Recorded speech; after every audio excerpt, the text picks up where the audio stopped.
Marketing is a podcast for business owners and leaders, produced by my dad, Steve Davis, and his colleague at Talked About Marketing, David Olney, in which they explore marketing through the lens of their own 4 Ps: person, principles, problems, and perspicacity. Yes, you heard that correctly. Apart from their love of words, they really love helping people. So they hope this podcast will become a trusted companion on your journey in business. David, you're familiar with War and Peace, the novel by Leo Tolstoy? I am. I really like it when it's read by Tandy Newton. Yes, and it's, I think, considered one of the longest novels ever written. Here's my summary. If you're invading other countries, don't overextend your supply lines. I think I'd run a slightly different line, and that is, if you're an aristocracy that's used to a very comfy life, probably pay attention when you're invaded. I think mine's shorter, and I think Willie Nelson is with me. That's okay. Our 4 Ps. Number 1, person. The aim of life is self-development, to realise one's nature perfectly. That is what each of us is here for. Oscar Wilde. In the person segment, I want to draw our attention to some thoughts and some insights Willie Nelson has shared in a book he wrote called Energy Follows Thought: The Stories Behind My Songs. Fascinating book. There's about 165 songs are given the full treatment in the book as he goes through and explains the context, what led to them, what ramifications were around them, etc. Really interesting, in a similar vein to the Johnny Cash book that I mentioned in the last episode. What caught my attention for this one, the reason why I thought it was valid to share on Talking About Marketing, is his focus on brevity, on cutting long stories short. And I'll let him explain the rationale behind that. Then, David, you and I might try and apply this in our work and life. When it comes to songs, I'm a patient man. I don't try to push or prod them. I just let them happen, just like this book is happening. I never thought about separating my words from my music. They go together like ham and eggs, although unlike ham and eggs, I don't cook them at the same time. The words always come first. I figure that once I get the words right, melodies will appear, and they always have. Get the story down first, and it'll sing on its own. The energy driving my words remains a mystery to me. Those words have been popping into my head ever since I was a little kid, putting together my first little book of songs. And I never questioned that mystery or tried to figure it out. You figure it out, and it's no longer a mystery. And the thing about mysteries is that they're fun. And I don't want to take the fun out of my songs, even those that aren't funny. I want to keep the mystery, and by doing that, you're naturally free to interpret them however you like. Whatever they mean to you is fine with me, and you probably understand them better than I do. Thank you, Willie.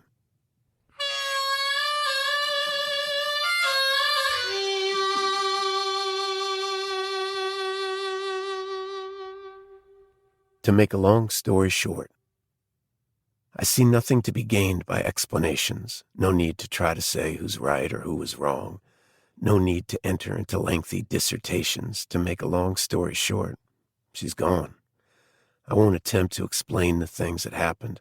To put in words why she's not here would take too long. It's all too far beyond the realm of understanding. To make a long story short, she's gone. That song was written back in the early 60s. I got help from my good friend, Fred Foster. I like the feeling of To Make a Long Story Short, because that's my mantra when it comes to lyrics. Less is more. You'll see how some aren't any more than 8 lines. In most of my songs, I tend to repeat the choruses 2 or 3 times. I love short songs. Say what you gotta say in 3 minutes or less. Good storytelling is disciplined storytelling. The discipline comes in editing yourself. Understand that your listener doesn't have all day to hear you moan and groan. Moaning and groaning are important. It's important to get your feelings out so they don't tear you up inside. But get to the heart of those feelings and keep it to a minimum. In doing so, you'll have the maximum effect. So that first voice there was Willie Nelson, and then it switched to Ethan Hawke, who was the narrator for the book. Wow. Getting a mass of thoughts down to 8 lines, that is quite an achievement.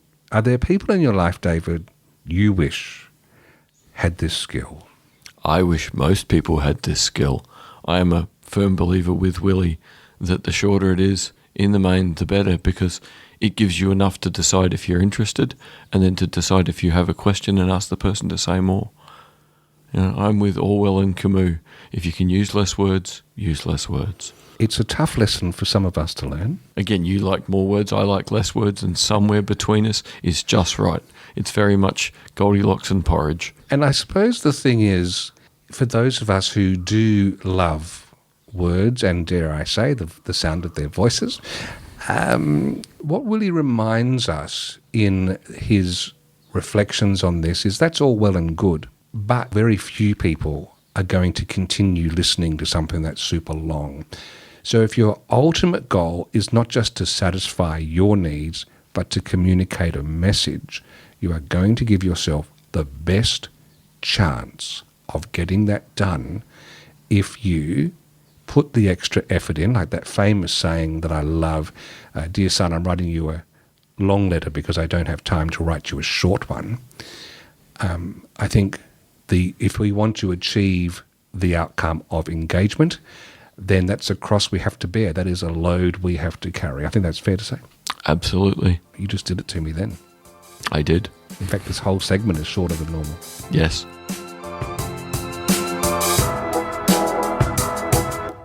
Our 4 Ps. Number 2, principles. You can never be overdressed or overeducated. Oscar Wilde.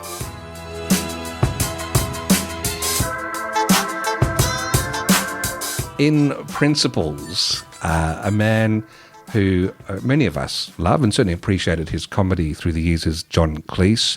Do you like Cleese's work? I didn't really love Fawlty Towers as a child because it just seemed repetitive and I missed the visual gags. But once I discovered movies like The Meaning of Life and The Holy Grail, then I got John Cleese, and now with his spoken word stuff, I absolutely appreciate him. Well, we've got a snippet we're going to play from him in which he's talking about creativity in planning and using sayings or questions that prompt others when you're brainstorming together, things like, would it be even better if, in which you're building on something that someone has said. Let's have a listen to him firstly. I think it's easy to be creative if you've got other people to play with. I always find that if 2 or more of us throw ideas backwards and forwards, I get to more interesting and original places than I could ever have got to on my own. But there is a danger, a real danger, if there's one person around you who makes you feel defensive. You lose the confidence to play, and it's goodbye creativity. So always make sure your play friends are people that you like and trust. And never say anything to squash them either. Never say no or wrong or I don't like that. Always be positive and build on what's been said. Would it be even better if? I don't quite understand that. Can you just explain it again? Go on. What if? Let's pretend. Try to establish as free an atmosphere as possible. And sometimes I wonder if the success of the Japanese isn't partly due to their instinctive understanding of how to use groups creatively. Westerners are often amazed at the unstructured nature of Japanese meetings. But maybe it's just that very lack of structure, that absence of time pressure, that frees them to solve problems so creatively. And how clever of the Japanese sometimes to plan that unstructuredness by, for example, insisting that the first people to give their views are the most junior, so that they can speak freely without the possibility of contradicting what's already been said by somebody more important. Okay, there's a little bit to unpack here, David. The first thing is better creativity happens when you get other heads around you? When I was playing this to you before, you were nodding in fierce agreement. Yes. Why?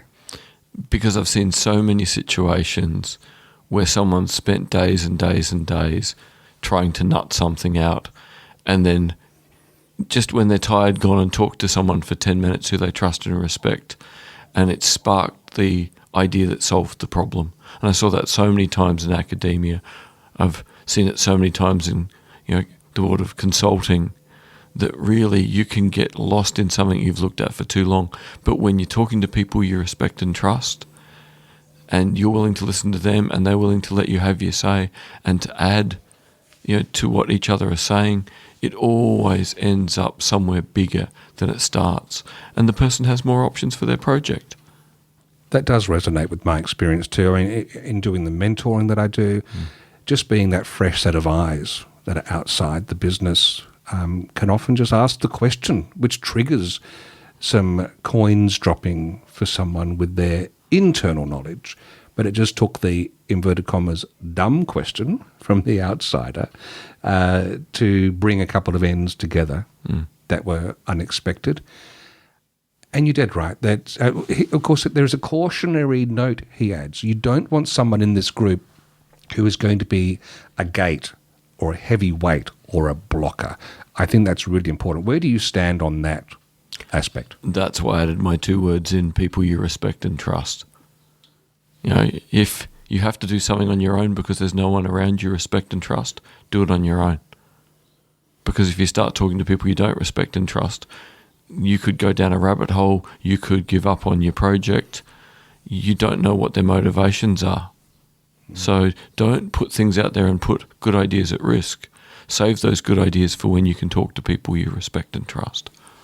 And towards the end, he references Japanese culture, and the fact that in his telling of the story, they're seemingly unstructured meetings, which are structured, have a hallmark that when they open the floor for ideas, they ask junior people to start first, so that the junior person doesn't have to summon up the courage to contradict or even embarrass a leader. By them getting their naive, fresh ideas out the way first, then the leader with more wisdom will have a way to absorb what they've said or correct them in a nice way. Now that it does seem very healthy. I haven't had too much intimate interactions with Japanese meeting culture, but at the surface level, with the way John Cleese is telling it, that does seem like a wise move. It seems like a wise move. Again, it's a different perspective on Japanese sort of culture than I've been led to understand before, which is this is where the drinking culture after work came. It's the place where everyone is more equal, and when you've both had 7 whiskies, you can speak truth to your boss. In a situation where they can take it on board, there's no harm, no foul. Almost a world of what's said in the bar stays in the bar. So I'd like to know how that understanding and John Cleese's understanding fit together. But the reality is, either way, getting junior people to ask questions, give their perspective, first knowing it may not be complete, it may not be what we do, but if they're in the room, we want to hear from them. And the other thing is, when we run our planning days, one of the exercises you get people not to verbalise their ideas, because not everyone is comfortable speaking out loud in the group, but to jot them down. I suppose that would be another way to give an extra bit of confidence, especially to the juniors, or people who aren't often heard or are spoken over, like I'm just doing to you because you tried to talk. That gives a methodology for them to get equal hearing. Absolutely. Nominal group technique. Give everyone a post-it note and a pencil and get them to write it, draw it, and then stick it on the board. And then we see all the ideas together. And we can make a conglomeration of everything people thought without anyone having unduly influenced another person. So we're really finding a way to capture the yes and of the improvised world. Don't let people be negative. Don't let people shut each other down. Get the ideas out first. See them all in their entirety before we start having the dominant person in the room trying to undo the variety in the room. I would think the more we can embrace this within our business, our organisation, the closer we'll get to the bright side of life. Always look on the...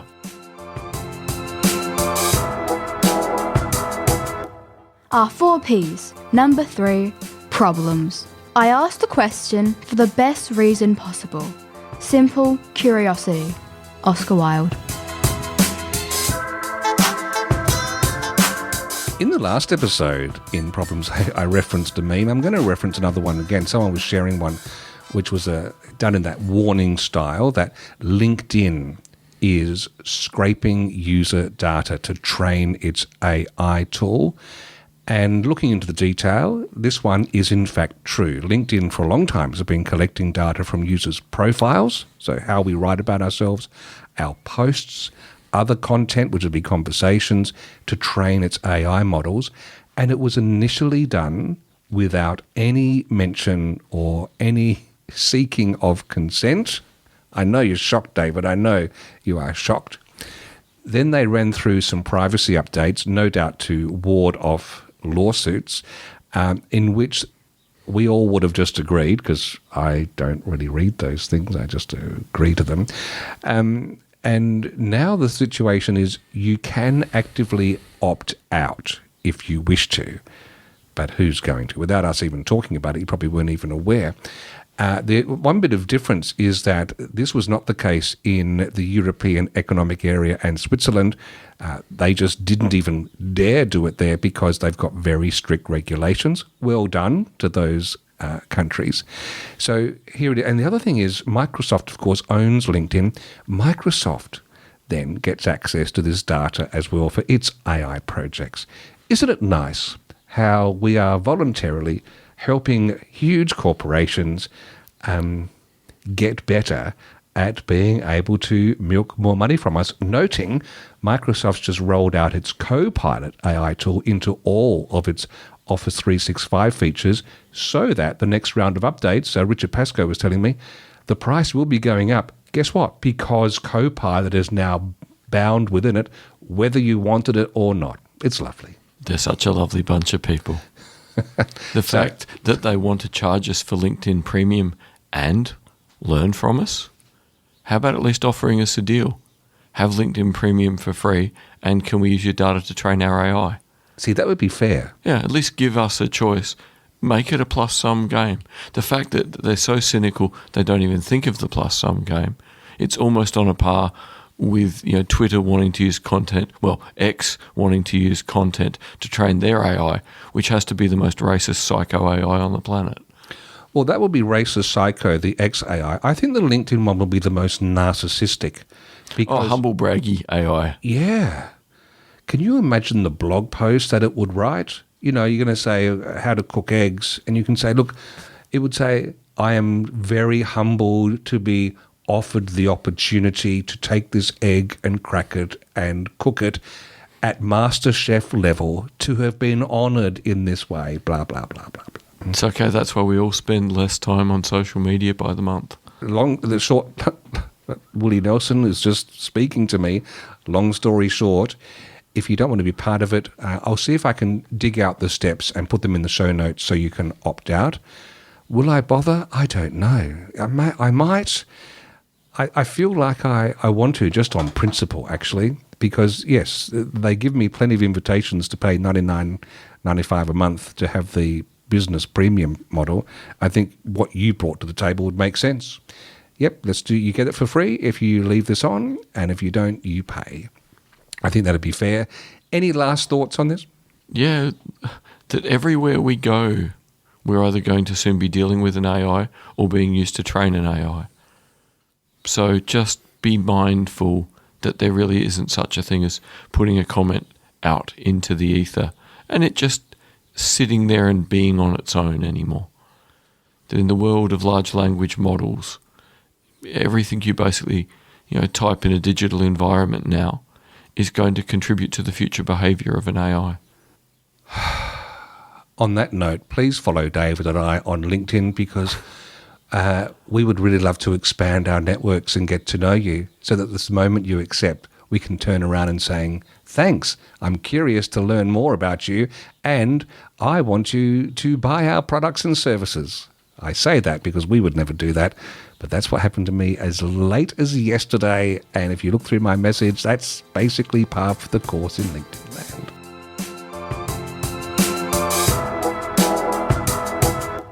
Our 4 Ps. Number 4. Perspicacity. The one duty we owe to history is to rewrite it. Oscar Wilde.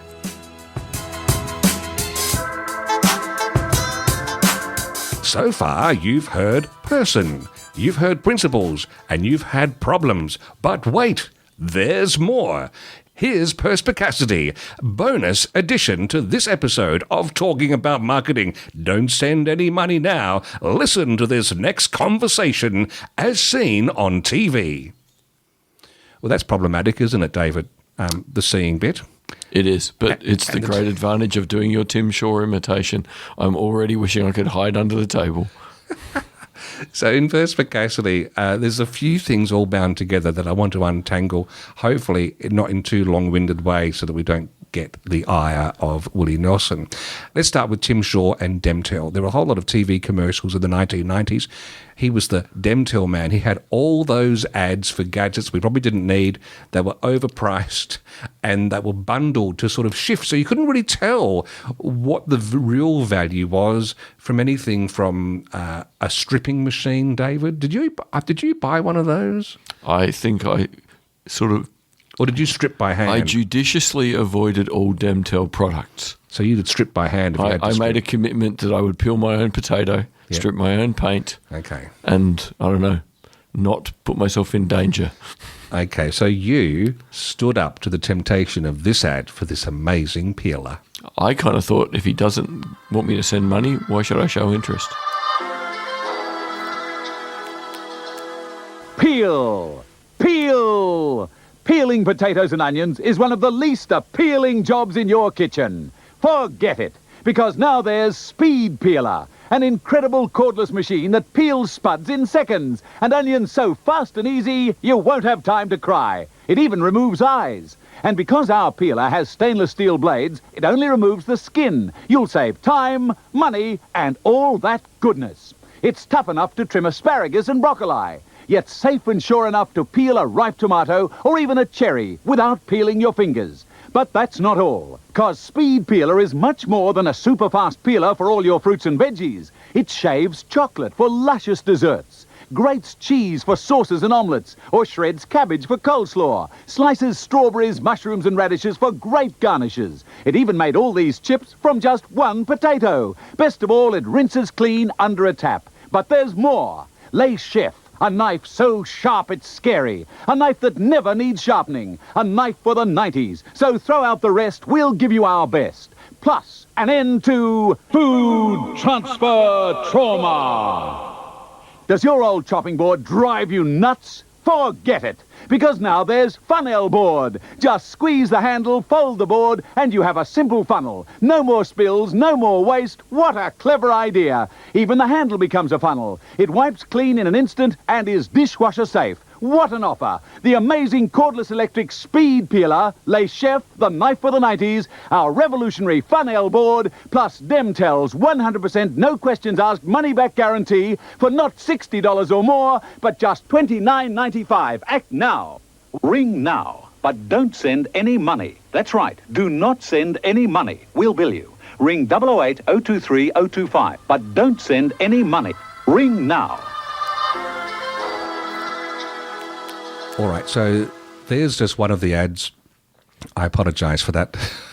A whole lot of psychology going on there, but one of the things that when those products were in the shop, they had on them this red icon that stood out in the shape of a TV that would say, as seen on TV. And this was there to entice us, David. To make us think this is a credible thing. It's so good that people will spend the money to have it on television or to show other people on television.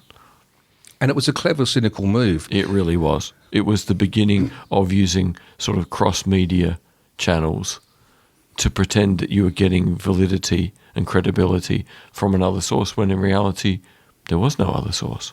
It had only always been on Demtel. So they have made their own credential, which they're then using to sucker us in. It's a bit like a self-licking lollipop. Wow. But wait, there's more. Here's the thing, David. They're making up their own fake credentials. Excuse me 2 seconds. Here's the thing, David. They're making up their own fake credentials. It works well for them. The first mini question is, would those ads still work today? And the answer is, well, they're still kind of running, so they must work for someone. I'm guessing at 2 a.m. if you're awake and watching TV, infotainment must be what you do. And they'd have to work. I mean, they'd get the rates pretty low at that time of day, but they'd work. But the new version of this, I think, are all the awards that are coming out of anywhere. So for a long time, we've had the Telstra Business Awards and Small Business Awards. There are the Tourism Awards, the Food SA Awards. There's a number of different awards like that, and the application process is pretty intense, and there's a bit of rigor with a panel of volunteers who go through to judge you. And I think if you win something like that, it shows there is some rigor in the business. Then you have a whole lot of these, if we think of red traffic light, amber traffic light, green, I put green for those, inverted commas, proper awards where you really have to put a bit of sweat equity into the application process. In the amber one, there are a number of awards popping up now that groups have just made up for their target audience. There's one I've seen called the Freedom Awards that a group of women have crafted, and I've noticed it because a number of people in my network have been flashing these images on their screens saying, I've been nominated for this award category and these awards, and it's going to culminate in a big awards night dinner. I imagine it's part of a marketing strategy by the people coordinating that. They will get kudos. They'll get promotional funding or the ability to sell to their expanded network as a result. And anyone who's nominated is going to get some spin-off effects, because the moment you share something like this, on LinkedIn, say, hey, I've just been nominated for this XYZ, you get floods of people patting you on the back and saying congratulations. I would put this in the amber category because even though it's not necessarily a rigorous setup, it's a bit like every player wins a prize, David. I'd like to get your take on this. I mean, people milk it. They get some value from it. The organisers get some value from it. It probably positions them in favour with small business ministers and other groups. It's probably a clever move. What do you think? Yeah, it is really the extension of everyone gets a prize. And when everyone gets a prize, no prize has any value. So we really do need to know that to get this prize, you have to clear a high quality bar. So really, if you can't tell me why your prize is difficult to win, why would I care if someone won your prize?